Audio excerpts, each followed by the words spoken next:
Friend, आपका जे study classes में स्वागत है।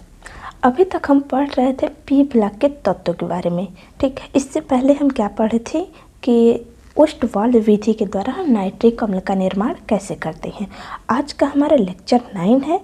ठीक, आज हम क्या पढ़ेंगे, आज का हमारा टॉपिक देखिए क्या है, बर्कलैंड आइड विधि या आर्क विधि के द्वारा हम नाइट्रिक अम्ल का निर्माण कैसे करते हैं, इसके बारे में आज हम जानेंगे।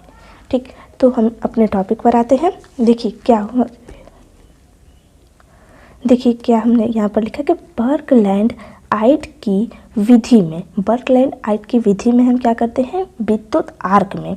अब ये क्या होता है, विद्युत आर्क क्या होता है, बर्कलैंड आइड विधि क्या होता है, इसी के बारे में हम जानेंगे। फिगर के माध्यम से भी हम आपको दिखाएंगे कि विद्युत आर्क क्या होता है। ठीक, एक बार हम पढ़ ले रहे हैं पहले। देखिए, बर्कलैंड आइड की विधि में विद्युत आर्क में अति उच्च ताप पर वायु के नाइट्रोजन तथा ऑक्सीजन के सीधे संयोग से, अब यहाँ पर क्या बोला है, नाइट्रोजन और ऑक्सीजन के सीधे संयोग से नाइट्रिक ऑक्साइड बनता है। हम यहाँ पर क्या लेंगे, सबसे पहले नाइट्रोजन लेंगे। नाइट्रोजन हमेशा N2 के फॉर्म में रहता है और फिर क्या लेंगे, ऑक्सीजन लेंगे। ठीक, O2 के फॉर्म में। अब ये दोनों जब मिल जाते हैं, ठीक, अब एक चीज़ याद रखिएगा कि यह रिवर्सिबल प्रोसेस है। ठीक है, इधर से उधर मतलब उत्क्रमणीय अभिक्रिया है। ठीक, अब ये दोनों मिल जाएंगे तो क्या बनाते हैं, NO, जिसे हम कहते हैं नाइट्रिक ऑक्साइड कहिए या नाइट्रोजन मोनोऑक्साइड। ठीक, अब इसे हम बैलेंस कर दे रहे हैं, यहाँ पर 2 से मल्टीप्लाई कर देंगे, हो गया बैलेंस। जब हम इसे बैलेंस कर लेते हैं, ये रिएक्शन हो जाता है तो क्या होता है, यहाँ से हम देखते हैं कि -43.2 किलो कैलोरी ऊर्जा मुक्त होती है। अगर आप इससे पहले वाला वीडियो देख चुके होंगे, ओस्टवाल्ड विधि के द्वारा हम नाइट्रिक अम्ल कैसे बनाते हैं, तो ये आपको टॉपिक बहुत ही अच्छे से समझ में आएगा। अगर आप नहीं देखे हैं तो भी हमारा पूरा कोशिश रहेगा कि हम इस टॉपिक को अच्छे से समझा सकें।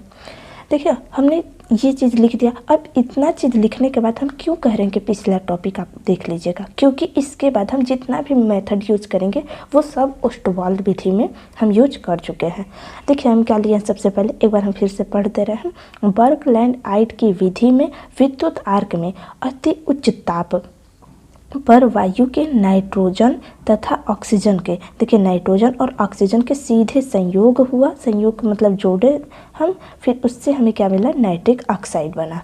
ठीक, अब क्या हुआ कि देखिए ये जो NO है, नाइट्रोजन मोनोऑक्साइड, ये क्या करता है, ये इसी रूप में रहना एग्जिस्ट नहीं करता है, ये ऑक्सीजन से क्रिया कर लेता है। मतलब क्या हुआ, देखिए हमने यहाँ पर लिखा है कि नाइट्रोजन मोनोऑक्साइड गैस ऑक्सीकृत होकर NO2 गैस बना लेती है या इसमें परिवर्तित हो जाती है। अब देखिए ये जो NO है, ठीक, 2 बार हमने ये चीज़ भी लिख दिया। ठीक, अब ये क्या करता है, ये ऑक्सीजन, देखिए ऑक्सीकृत का मतलब क्या हुआ कि ऑक्सीजन, देखिए नाम से स्पष्ट हो रहा है कि नहीं, ऑक्सीकृत मतलब ऑक्सीजन क्या करता है, ये ले लेता है। ठीक, O2 क्या करता है, लेता है।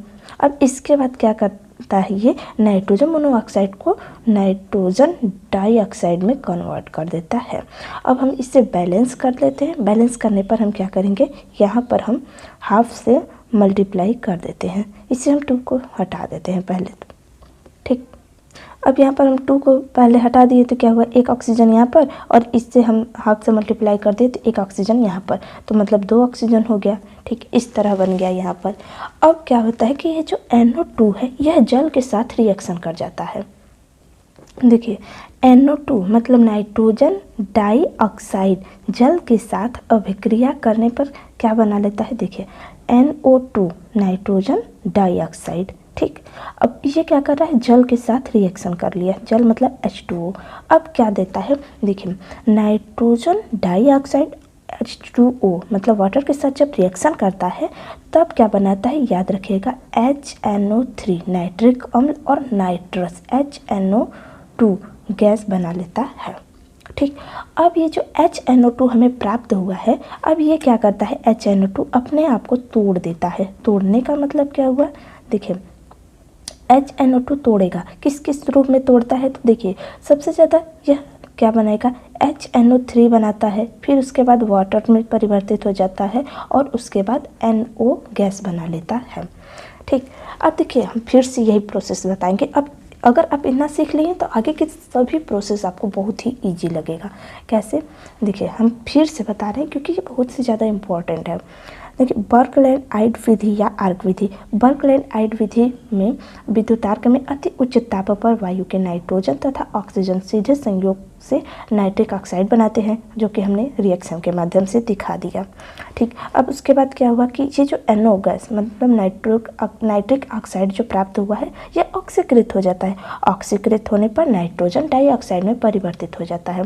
ठीक, और ये देखिए यहाँ पर हमने क्या कहा कि नाइट्रोजन डाइऑक्साइड जो है यह जल के साथ रिएक्शन करने पर नाइट्रिक अम्ल और नाइट्रस अम्ल में परिवर्तित हो जाता है, जिसमें से नाइट्रस अम्ल जो है यह अपने आप को तोड़ देता है। तोड़ने पर नाइट्रिक अम्ल वाटर और NO गैस बनाता है, जिसमें से ये चीज़ तो हमें चाहिए था, ये तो मिल जाता है और ये निकल जाता है। हम आपको चित्र के माध्यम से दिखाएंगे।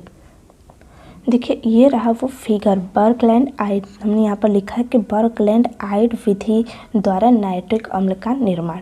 इसमें हम क्या करते हैं, देखिए अगर हम इसे ध्यान से देखें तो क्या होगा कि इतने प्रोसेस को अगर हम ढक लें तो इसमें से ये वाला मतलब ऑक्सीडाइजिंग चैम्बर और उसके बाद मतलब ये ऑक्सीडाइजिंग चैम्बर और एब्जॉर्बिंग चैम्बर के बारे में हम ओस्टवाल्ड विधि में पढ़ चुके हैं, और इसके आगे के प्रोसेस ये जो है हम इसमें जोड़ दिए हैं बर्कलैंड आइड विधि में। ठीक, अब इसमें हम क्या करते हैं, देखिए ध्यान से। अब हम एक पाइप लेते हैं, ठीक, पाइप ले लिए। इसमें हम क्या करते हैं, नाइट्रोजन और वायु में से क्या, ऑक्सीजन, ठीक, O2 को लेते हैं। और जिसमें से हम क्या करते हैं, नाइट्रोजन और ऑक्सीजन तो ले लिए, लेकिन एक चीज़ याद रखिएगा कि इसमें CO2 ये सब ना आ पाए। इसको हम शुद्ध रूप में यहाँ पर इस पाइप में हम डालते हैं, मतलब नाइट्रोजन को और ऑक्सीजन को यहाँ पर हम शुद्ध रूप में लेते हैं, इस पाइप में डालते हैं, और कोई अन्य गैस मतलब CO2 ही नहीं, कोई और गैस भी इसमें ना आ पाए, केवल 2 ही गैस आए। ठीक, अब हम क्या करते हैं, देखिए नाइट्रोजन हो गया और ऑक्सीजन हो गया। अब उसको हम इस ब्लोअर में डाल देते हैं। अब ये पाइप के माध्यम से आएगा और ब्लोअर में डाल देते हैं। ब्लोअर में डालने पर क्या होता है कि ये बहुत ही ज़्यादा घुमा देता है, मतलब लगभग ये ताप कितना देता है, 3000 डिग्री सेल्सियस। जब इतना ये ताप दे देता है तो यह NO गैस में परिवर्तित हो जाता है। ठीक, अभी NO में नहीं परिवर्तित हुआ है। देखिए यहाँ पर ऑक्सीजन है और यहाँ पर नाइट्रोजन है, ये ब्लोअर में आई और ब्लोअर के बाद जब यहाँ पर गए तो ये देखिए हम क्या लिखे हैं, यहाँ पर हमने आर्क दिया। सबसे पहले हम क्या लिए हैं, कॉपर का इलेक्ट्रोड हमने 4 लिया है, इस तरह से लगा दिया है इलेक्ट्रोड। अब इसके बाद हम क्या किए कि विद्युत आर्क दिए हैं, मतलब यहाँ से हम क्या किए, चिंगारी उत्पन्न हुआ। ठीक, अब जब इतना डिग्री सेल्सियस मतलब 3000 डिग्री सेल्सियस यहाँ पर, ठीक, यहाँ पर नहीं, यहाँ पर अगर हम ताप देंगे तो बताइए यहाँ से ये चिंगारी नहीं उत्पन्न होगा तो क्या होगा, चिंगारी ही तो उत्पन्न होगा। ठीक, देखिए कॉपर इलेक्ट्रोड हमने लिया और वहाँ पर हमने 3000 डिग्री सेल्सियस ताप दिया। जब इतना ताप देंगे तो यह नाइट्रोजन और ऑक्सीजन जो आई हुई थी वह NO में परिवर्तित हो जाता है, मतलब नाइट्रोजन मोनोऑक्साइड में परिवर्तित हो जाता है। हमने रिएक्शन भी यही लिखवाया था। ठीक, अब ये जो नाइट्रोजन मोनोऑक्साइड है, अब बताइए ये 3000 डिग्री सेल्सियस से होते हुए आ रही है तो ये लिक्विड में तो नहीं होगा, इतना तो सभी जान रहे हैं, ये गैस के फॉर्म में होगा। ठीक, अब गैस के फॉर्म में होगा और तो वो गैस भी बहुत ही ज़्यादा हीट होगा। ठीक, अब इसको हम क्या करते हैं, इसको हम इसमें मतलब शीतलक जिसे बोलते हैं, कूलिंग पाइप भी बोल सकते हैं। अब यहाँ पर हम क्या करते हैं, इस नाइट्रोजन मोनोऑक्साइड को हम 1000 डिग्री सेल्सियस ताप देते हैं, मतलब 3000 से हम 1000 कर दिए, मतलब कुछ तो ठंडकपन इसमें आएगा। ठीक, नाइट्रोजन मोनोऑक्साइड को अब हम 1000 डिग्री सेल्सियस ताप दिए तो कुछ तो ठंडा हो गया। अब इसके बाद क्या करते हैं हम, अब ये जो नाइट्रोजन मोनोऑक्साइड है अब इधर से होते हुए इस पाइप मतलब शीतलक मतलब कूलिंग पाइप से होते हुए आ जाता है ऑक्सीडाइजिंग चैम्बर में। ऑक्सीडाइजिंग चैम्बर क्या करता है, ऑक्सीडाइजिंग चैम्बर देखता है कि नाइट्रोजन मोनोऑक्साइड आ गया, चलो कुछ करते हैं इसका। तो मतलब क्या हुआ, ऑक्सीडाइजिंग। देखिए नाम से स्पष्ट हो रहा, ऑक्सीडाइजिंग मतलब ये इसके ऑक्सीडाइज करेगा। तो NO जो है वो ऑक्सीडाइज कर दिया, मतलब नाइट्रोजन मोनोऑक्साइड को एक और ऑक्सीजन दे दिया। जब एक और ऑक्सीजन दे देता है तो ये क्या हो जाता है, यह नाइट्रोजन डाइऑक्साइड में परिवर्तित हो जाता है। आप ये वाला रिएक्शन भी लिख सकते हैं। ठीक, तो आपको ऑक्सीडाइजिंग चैम्बर का कार्य पता चला कि क्या हुआ। ये नाइट्रोजन मोनोऑक्साइड को नाइट्रोजन डाइऑक्साइड में परिवर्तित कर देने का कार्य करता है। ठीक, अब ये नाइट्रोजन डाइऑक्साइड जो है, अब भले ही इससे नाइट्रोजन मोनो को डाई में कन्वर्ट कर दे, लेकिन हीट तो फिर भी रहेगा ना। अब बताइए, यहाँ पर 3000 डिग्री सेल्सियस था, फिर उससे हमने कम किया 1000 डिग्री सेल्सियस, और ये उसे ऑक्सीडाइज कर दिया, नाइट्रोजन मोनोऑक्साइड को नाइट्रोजन डाइऑक्साइड में परिवर्तित कर दिया। अब उसके बाद ये नाइट्रोजन डाइऑक्साइड इधर से जाता है, इधर से होते हुए, यहाँ से होते हुए ये जाता है एब्जॉर्बिंग चैम्बर में। एब्जॉर्बिंग चैम्बर जो है यह लोहे का बना होता है। ठीक, अब एब्जॉर्बिंग चैम्बर का महत्वपूर्ण कार्य देखिए क्या होता है। एब्जॉर्बिंग चैम्बर के ऊपर हम क्या करते हैं, एक नल की टोटी लगा देते हैं। ठीक, अब क्या होता है कि यहाँ से हम कोल्ड वाटर डालते हैं। कोल्ड वाटर का मतलब क्या होगा, ठंडा पानी। ठीक है, ठंडा पानी हम डालते हैं। जब हम ठंडा पानी हम इस ऊपर से डालेंगे तो हम क्या करते हैं, इस एब्जॉर्बिंग चैम्बर में हम क्या करते हैं, क्वार्ट्ज के पत्थर डाल देते हैं। ठीक, क्वार्ट्ज के पत्थर डाल देते हैं। अब ऊपर से पानी आया तो पानी भले ही आ रहा है और क्वार्ट्ज पत्थर भले ही कितने पानी का रुकावट डाले, लेकिन फिर भी पानी रिसते हुए यहाँ पर आ जाता है। ठीक, अब यहाँ पर हमें क्या आया, मतलब इधर से क्या आया था, नाइट्रोजन डाइऑक्साइड आया था, और ऊपर से क्या आ रहा है, वाटर आ रहा है। ठीक, ऊपर से वाटर ही तो आ रहा है। ठीक, अब ये दोनों रिएक्शन कर जाते हैं। ठीक, तो हमने अब आपको अभी क्या बताया कि ये जो NO2 गैस है, मतलब नाइट्रोजन डाइऑक्साइड, ये वाटर के साथ रिएक्शन कर जाता है। जब वाटर के साथ रिएक्शन कर जाता है तो क्या बनाता है, नाइट्रिक अम्ल बनाएगा और नाइट्रस अम्ल बना देता है। ठीक, नाइट्रस NO2 हो जाता है। इसमें से एक ऑक्सीजन कम कर दीजिए तो नाइट्रस हो जाता है, और नाइट्रस में एक ऑक्सीजन जोड़ देंगे तो नाइट्रिक अम्ल बना लेता है। और जिसमें से देखिए हमें यही चीज़ तो चाहिए था, नाइट्रिक अम्ल। ठीक, NO2 इधर से आया और H2O ऊपर से आया, दोनों मिल गया और नाइट्रिक अम्ल बना लिया। और देखिए नाइट्रिक अम्ल के साथ साथ हमें HNO2 नाइट्रस अम्ल भी प्राप्त हो गया, जिसमें से हम आपको बता चुके हैं कि नाइट्रस क्या करता है, अपने आप को तोड़ लेता है और HNO3 बनाता है और वाटर बना लेगा, फिर NO नाइट्रोजन मोनोऑक्साइड गैस बना लेता है। अब इसमें से ये देखिए, इसका तो हमें कोई ज़रूरत नहीं है। ठीक, और ये तो मान लीजिए मिल ही गया, मतलब ये नाइट्रस अम्ल फिर से नाइट्रिक अम्ल के प्रोसेस जो है उसको बढ़ा देता है। इस मतलब नाइट्रिक अम्ल की संख्या को और ज़्यादा बढ़ा देता है। अब देखिए इसमें से NO जो है ये क्या करता है, गैस है ही, तो ये क्या करेगा, ऊपर से होते हुए क्वार्ट्ज के पत्थरों के बीच से होते हुए इस तरह से जाते हुए यह ऊपर निकल जाता है। ठीक, अब NO बाहर निकल गया और इसमें से हमें नाइट्रिक अम्ल प्राप्त हो गया, जिसे हम एक कंटेनर में, ये कंटेनर जो कि लोहे का होता है, इसमें हम प्राप्त कर लेते हैं। तो यहाँ पर देखिए हम दिखाए हैं HNO3 हमें प्राप्त हो गया।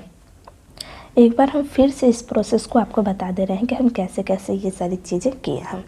ठीक, देखिए बर्कलैंड आइड विधि द्वारा नाइट्रिक अम्ल का निर्माण हम पढ़ रहे हैं। ठीक, अब हमें फिर से फर्स्ट वाला पेज देखने की ज़रूरत नहीं है, क्योंकि हम इसी प्रोसेस मतलब इसी फिगर में हम सब कुछ देख ले रहे हैं, मतलब फर्स्ट वाला पेज जो है उसे हम कवर कर ले रहे हैं।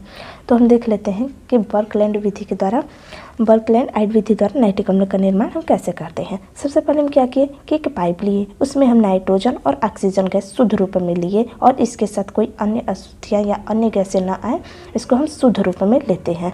उसके बाद हम इसे ब्लोअर में डाल देते हैं, ब्लोअर कुछ घुमाने का कार्य करेगा इसे। फिर उससे के बाद हम क्या करते हैं, इलेक्ट्रोड का रॉड लेते हैं और उसके बीच हम 3000 डिग्री सेल्सियस ताप देते हैं। जब इतना ताप मिलता है तो नाइट्रोजन और ऑक्सीजन दोनों मिल करके नाइट्रोजन मोनोऑक्साइड या नाइट्रिक ऑक्साइड में परिवर्तित हो जाता है।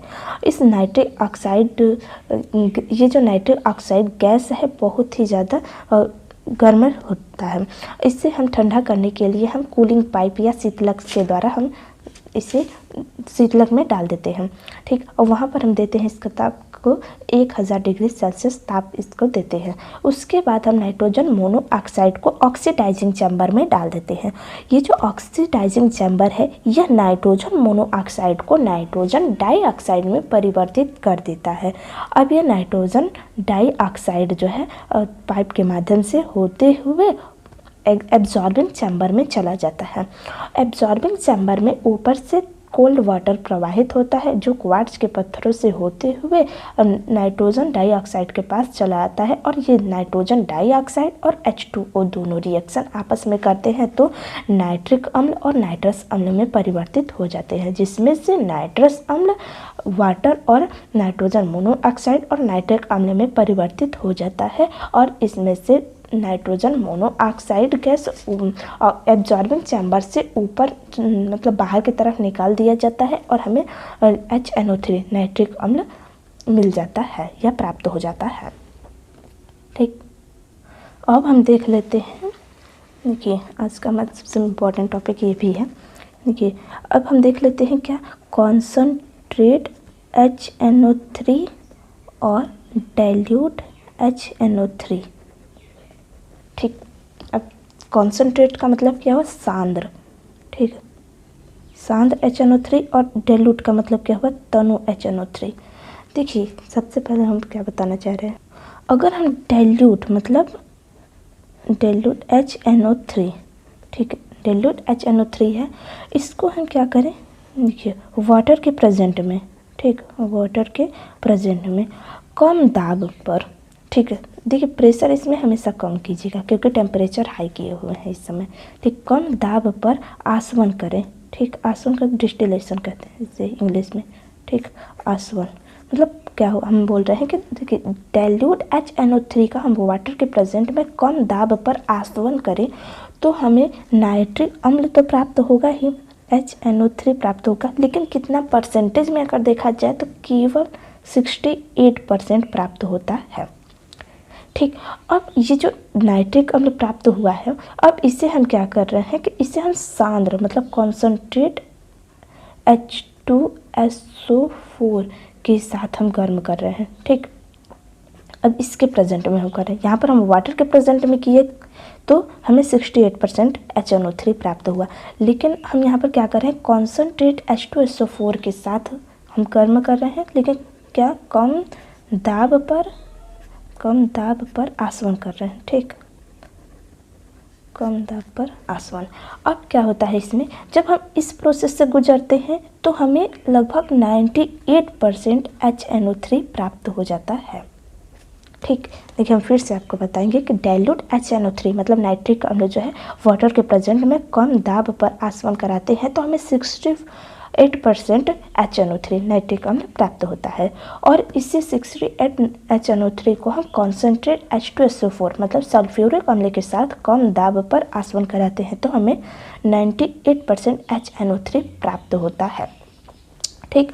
अब देखिए हम इसी प्रोसेस को अगर हम थोड़ा सा और आगे बढ़ा दें, ठीक, अब ये जो कॉन्सनट्रेट के द्वारा हम प्राप्त कर लिए 98% HNO3, अब हम क्या कर रहे हैं कि हम ड्राई ले रहे हैं, ड्राई मतलब सूखा, P2O5 के साथ हम गर्म कर रहे हैं, ठीक, P2O5 के साथ हम क्या कर रहे हैं, अब यहाँ पर भी वही प्रोसेस रहेगा, क्या कम दाब पर आसवन, ठीक, आसवन लिख लीजिएगा, ठीक। देखिए ड्राई P2O5 के साथ कम दाब पर आसवन किए तो हम क्या हुआ, हमें क्या प्राप्त हुआ, हमें 100% मतलब पूरा का पूरा HNO3 प्राप्त हो गया, ठीक।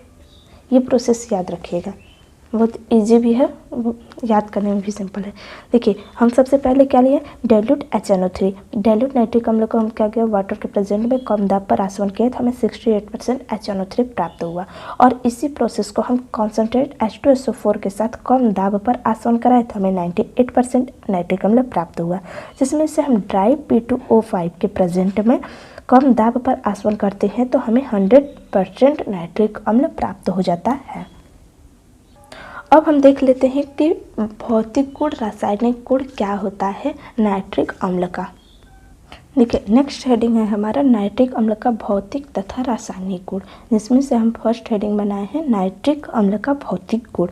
देखिए नाइट्रिक अम्ल हम केवल लिखे हैं, ये नहीं कि बर्कलैंड में नाइट्रिक अम्ल जो प्राप्त हुआ है उसका भौतिक गुण क्या होता है। हम अभी तक आपको पूरा बताएंगे, मतलब प्रयोगशाला विधि के द्वारा हम जब नाइट्रिक अम्ल बनाए थे तब उसका भौतिक और रासायनिक गुण क्या बनेगा, फिर उसके बाद हम ओस्टवाल विधि के द्वारा जो नाइट्रिक अम्ल बनाए थे उसका भौतिक और रासायनिक गुण क्या होता है उसके बारे में हम बताएंगे।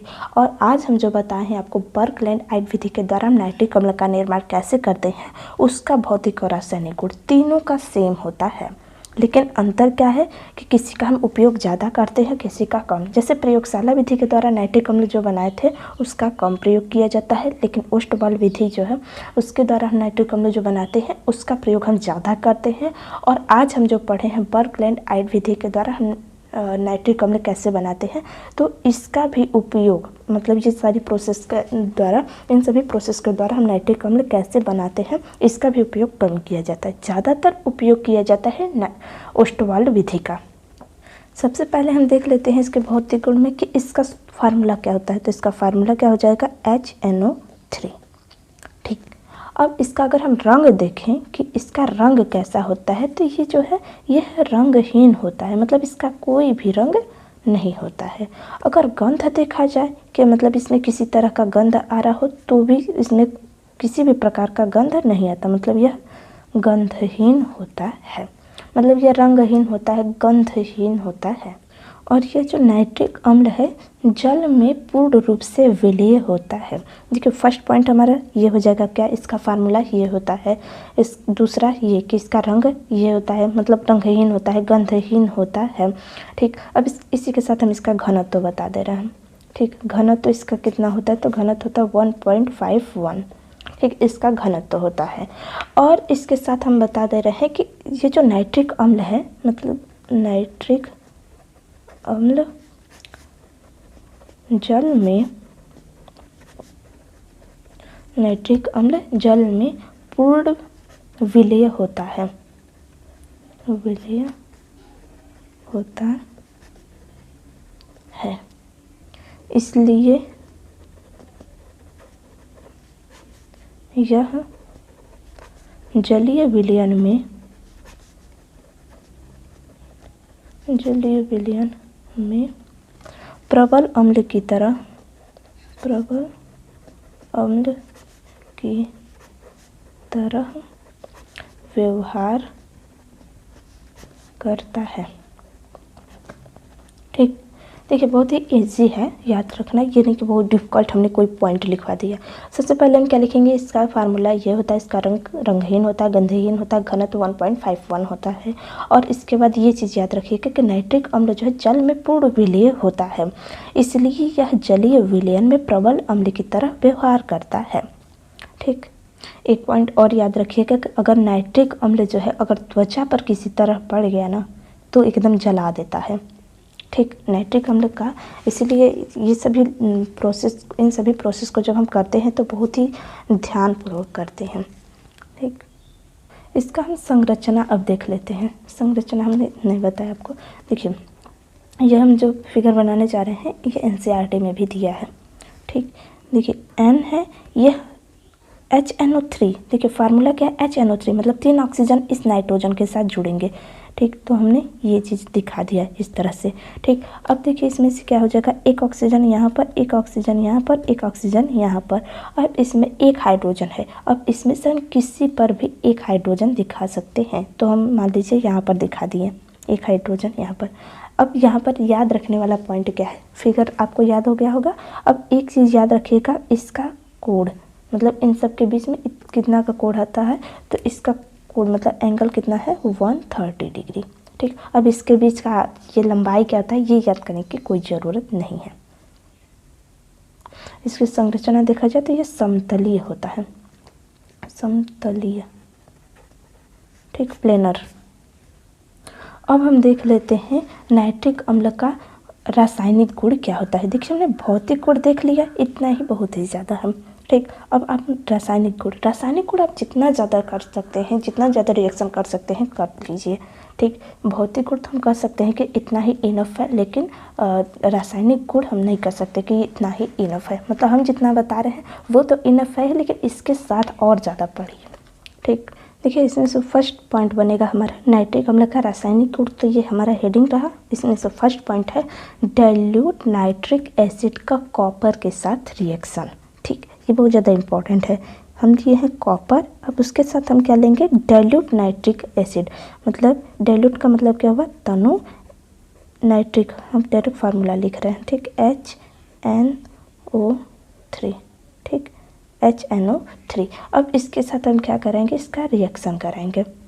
ठीक, कॉपर जब डाइल्यूट नाइट्रिक अम्ल के साथ रिएक्शन करता है तो यह बना लेता है CuNO3 का होल ट्वाइस। अब इसके साथ बनाता है वाटर का product plus NO nitrogen monoxide बनाता है। ठीक, अब इस हम जब वैलेंस करेंगे तो देखिए वैलेंस कैसे करेंगे हम।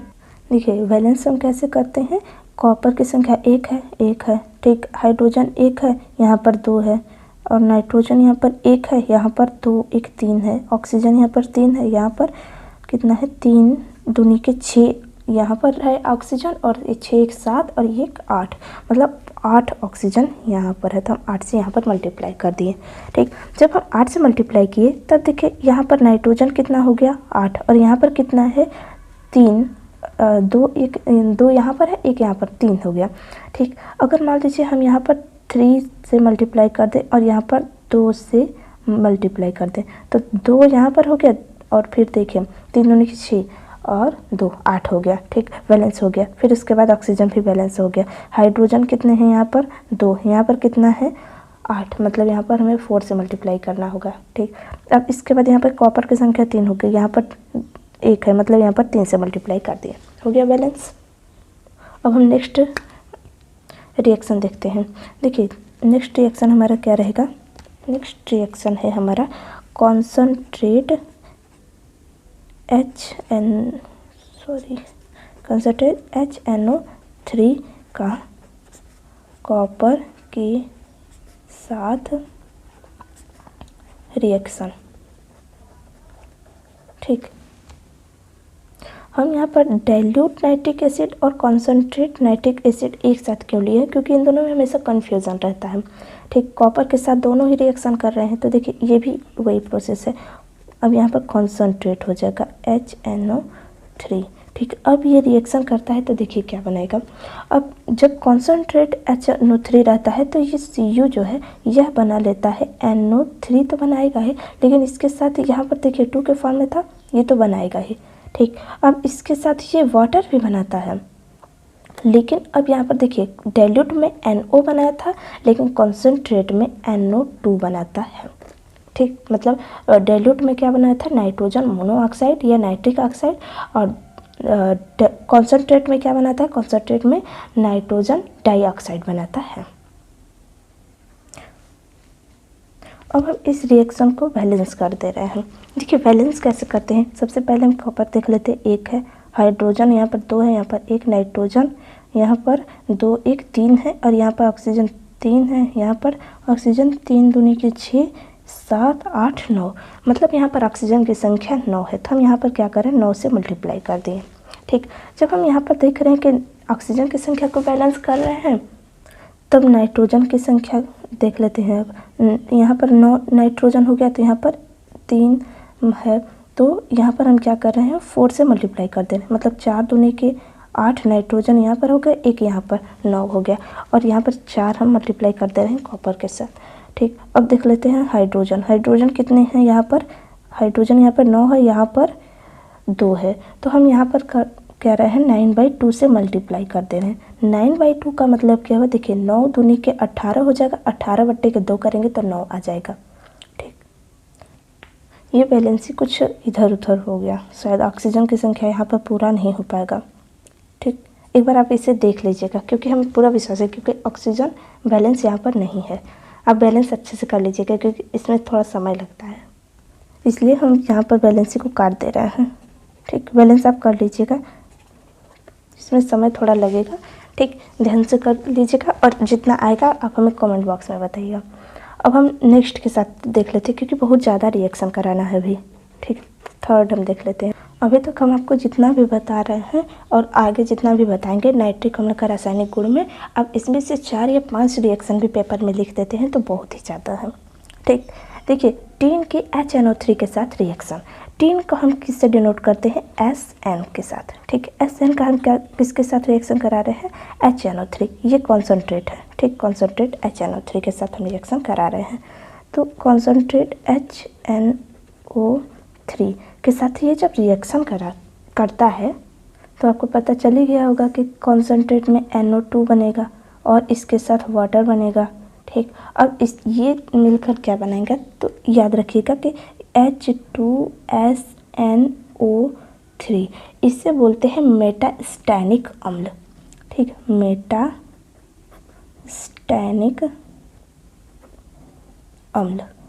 ठीक, ये बनाते हैं, मतलब टीन जब कॉन्सनट्रेट नाइट्रिक अम्ल के साथ रिएक्शन करता है तब मेटास्टैनिक अम्ल बनाते हैं और इसके साथ NO2 नाइट्रोजन डाइऑक्साइड बनाएगा और ऑक्सीजन नहीं वाटर रिलीज करता है। इसे हम बैलेंस कर दे रहे हैं, यहाँ पर 4 हो जाएगा और यहाँ पर भी 4 हो जाएगा, आप एक बार देख लीजिएगा। ठीक, अब हम नेक्स्ट रिएक्शन करने जा रहे हैं। यहाँ पर हम लिए हैं आयोडीन के साथ शांत HNO3 के साथ रिएक्शन। ठीक, आयोडीन है तो I2 के फॉर्म में रहेगा और शांत है तो मतलब कॉन्सनट्रेट हो गया HNO3। ये जब आ जाए रिएक्शन तो देखिए याद करने का तरीका, कॉन्सनट्रेट है तो मतलब NO2 तो बनेगा ही और इसके साथ वाटर भी रिलीज होगा। ठीक, अब ये दो प्रोडक्ट बन गया। अब इसके साथ अब ये क्या बनाएगा, आयोडीन और HNO3 मिलेगा तो बनाते हैं आयोडिक अम्ल, जिसका फार्मूला होता है HiO3। ठीक, इससे बोलते हैं आयोडिक अम्ल। अब इसे हम बैलेंस कर दे रहे हैं, यहाँ पर 10 हो जाएगा, 10 यहाँ पर 2, यहाँ पर 10, यहाँ पर 4। ठीक, समय नहीं है तो हम पूरा बैलेंस कर देते हैं। यहाँ पर हम लिए हैं डाइल्यूट नाइट्रिक अम्ल का लेड के साथ रिएक्शन। ठीक, देखिए डाइल्यूट लेड को हम किससे डिनोट करते हैं, पीबी को हम क्या कहते हैं, लेड।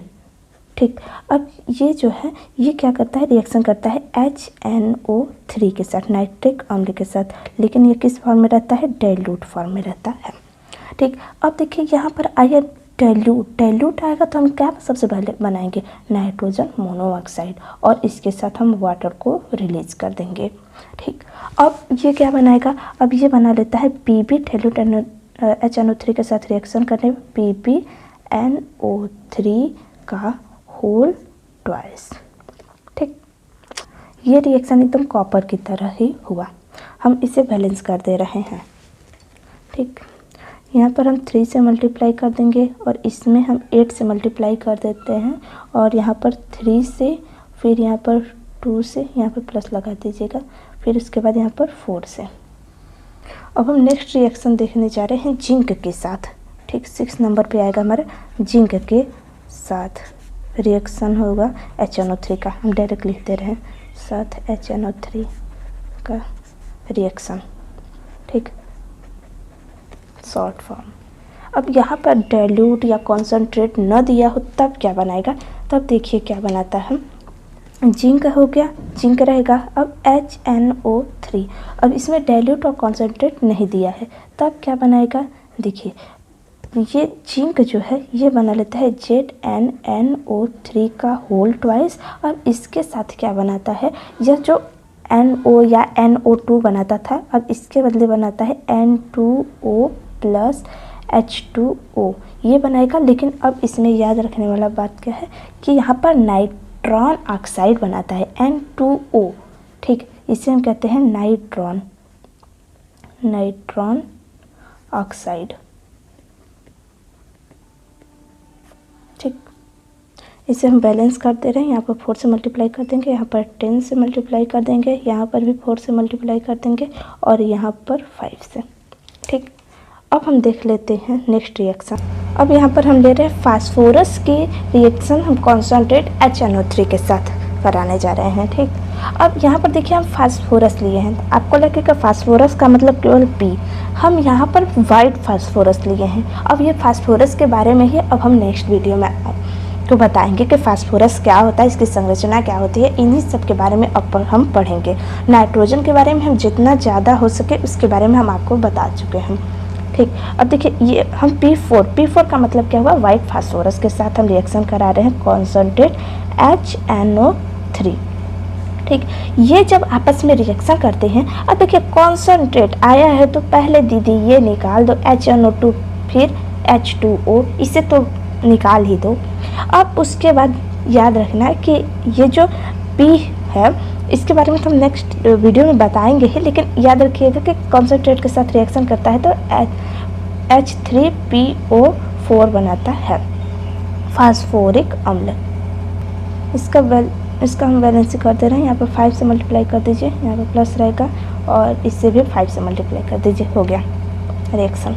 अब हम नेक्स्ट पॉइंट जो आपको बताने जा रहे हैं बहुत ही ध्यान से देखिएगा, क्योंकि आप हो सकता है उसमें गलती कर दें। हम यहाँ पर लेने जा रहे हैं कॉपर की अभिक्रिया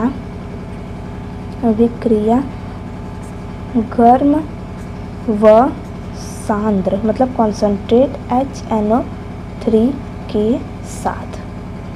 ठीक, अब देखिए हम हर बार आपको बता रहे थे कि कॉपर का रिएक्शन कॉन्सेंट्रेट HNO3 का मतलब इसके साथ, फिर कॉपर का रिएक्शन कॉन्सेंट्रेट डाइल्यूट HNO3 के साथ, लेकिन एक शब्द यहाँ पर देखिए आया है गर्म। ठीक, अब ये क्या करता है, ये आते ही सारे रिएक्शन को ही चेंज कर देता है। ठीक, सारे रिएक्शन को तो नहीं, मतलब कुछ चीज़ इसमें चेंज करेगा। देखिए कॉपर हो गया, कॉन्सेंट्रेट है, अब कॉन्सेंट्रेट है तो कुछ तो अपना भूमिका निभाएगा ही। ठीक, HNO3 के साथ रिएक्शन करा देते हैं। ठीक, अब हीट है, इसको दिखा दे रहे हैं। ये जब रिएक्शन करता है तो देखिए CuNO3 ये पहले बनाता था, ठीक, अब भी बनाएगा, कॉपर नाइट्रेट इसे बोलते हैं। ठीक, कॉपर नाइट्रेट,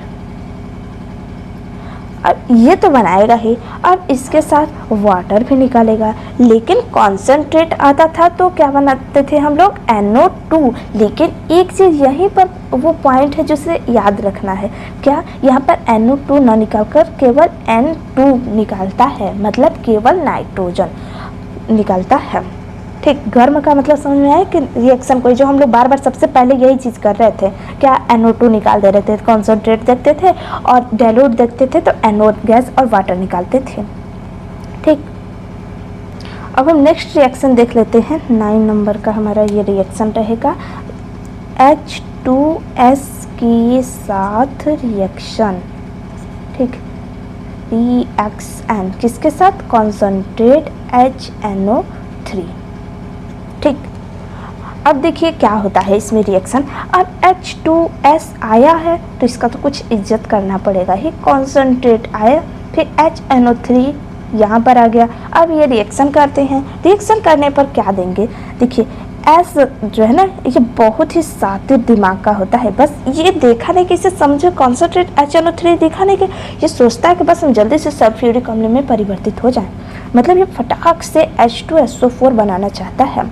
अब देखिए कॉन्सेंट्रेट आया है तो भाई निकलेगा क्या, कॉन्सेंट्रेट आया तो ये कहेगा कि हाँ तुम भले ही सल्फ्यूरिक अम्ल बनाओ लेकिन हम NO2 ही बनाएंगे। ठीक, अब फिर इसके बाद वाटर बनाएंगे। मतलब क्या हुआ, देखिए H2S जो है कॉन्सेंट्रेट HNO3 के साथ रिएक्शन करने पर सल्फ्यूरिक अम्ल NO2 और H2O निकालते हैं। ठीक, इसके साथ हम देख लेते हैं नेक्स्ट रिएक्शन। नेक्स्ट रिएक्शन हमारा है 10 नंबर का। नेक्स्ट है हमारा कॉपर के साथ रिएक्शन। ठीक, जो कि नेक्स्ट भी रहेगा और लास्ट भी रहेगा। ठीक, कॉपर के साथ रिएक्शन, इसके साथ कॉपर के साथ, लेकिन क्या इसके साथ रहेगा, HNO3 नाइट्रिक अम्ल के साथ। ठीक, देखिए ये क्या करता है, कॉपर नहीं कार्बन। ठीक, कार्बन है, फिर HNO3 आया, न इसके साथ कॉन्सेंट्रेट बोला गया और न ही डाइल्यूट बोला गया। तो देखिए क्या हो जाएगा, ये क्या करता है, कॉपर है, HNO3 है, ये क्या करता है, सबसे पहले कहेगा कि CO2 हम बना लेते हैं भाई सबसे पहले, और ये तो अपने ही चक्कर में रहता है और वाटर बना लेता है। ठीक, अब देखिए सब रिएक्शन हम अभी तक आपको जितना भी बताया उसमें से वाटर निकल ही रहा है, और कार्बन आ गया तो कार्बन कार्बन डाइऑक्साइड में परिवर्तित हो जाता है और इसमें से NO2 निकल जाता है। ठीक, मतलब कार्बन के साथ रिएक्शन अगर दिया है HNO3 के साथ हमें कराना है तो NO2 इसके साथ भी निकला है और H2O भी निकल गया और CO2 निकल गया है। इसे हम बैलेंस कर दे रहे हैं। यहाँ पर 4 हो जाएगा, CO2 एक ही निकलता है, वाटर जो है 2 के फॉर्म में निकल जाता है और NO2 नाइट्रोजन डाइऑक्साइड 4 के फॉर्म में निकल जाता है। ठीक, तो ये रहा आज का हमारा लेक्चर। थोड़ा लंबा रहा लेकिन समझ में आया होगा, मुझे विश्वास है आप पर, क्योंकि हमने इतने सारे रिएक्शन दिखाए और कुछ ट्रिक भी आजमा लिए कि किसके साथ क्या रिएक्शन बनेगा। ठीक, तो आज का लेक्चर कैसा रहा दोस्तों, आप हमें ज़रूर कमेंट बॉक्स में बताइएगा। तब तक के लिए धन्यवाद।